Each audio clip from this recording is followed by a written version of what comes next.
अस्सलाम वालेकुम। Doctor Mohammad Riyaz veterinary clinic and pharmacy, चौक शादीपुरा, लाहौर। ये एक भैंस है कि आज बिल्कुल न्यू किस्म का केस आज आपके सामने लेकर आया हूँ। इसको FMD का मसला है, फुट एंड माउथ डिजीज़, यानी कि जिसको हम मुँह खुर कहते हैं। और ये 3 से 4 दिन से जब बीमार है, चारा नहीं खा रही और ये अपने मुंह को बार बार हिला रही है और मुंह से झाग वगैरह निकाल रही है। 3 से 4 डॉक्टरों ने इसको यानी कि डायग्नोज करके इसका इलाज किया और इसको यानी कि उन्होंने जो तशख़ीस में ये बताया कि इसके गले में कोई चीज़ फंसी हुई है। लेकिन मैंने भी जब इन्होंने मुझे फ़ोन पे बताया कि गले में कोई चीज़ फंसी हुई है तो मैं स्टमक ट्यूब को यानी कि एसोफेगल जो चोकिंग होती है उसके लिए लेकर गया। तो जब जाकर मैंने देखा तो मैंने बोला कि इसको यानी कि गले में कोई चीज़ फंसी हुई चोकिंग का मसला नहीं है, इसको स्टमक ट्यूब लगाने की ज़रूरत नहीं है।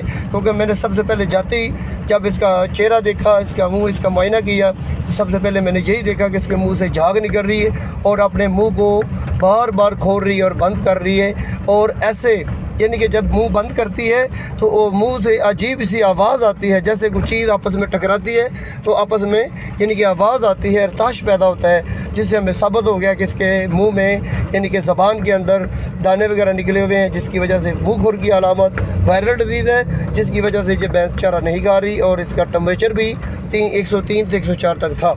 तो मैंने जब देखा तो देखकर ही इसको एक ही डोज में इस भैंस को यानी कि हमने हैंडल कर दिया, जिससे जानवर की एक ही खुराक में दूसरे दिन ही भैंस का हमें फ़ोन आया कि भैंस ठीक हो चुकी है।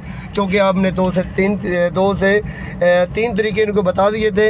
एक तो यानी कि इसकी ज़बान में ग्लिसरीन का यूज़ करना है, दूसरा यानी कि मक्खन वगैरह, बटर वगैरह यानी कि पाव लेकर 250 ग्राम 1 लीटर दूध में मिलाकर इसको पिलाने का मशवरा दे दिया था।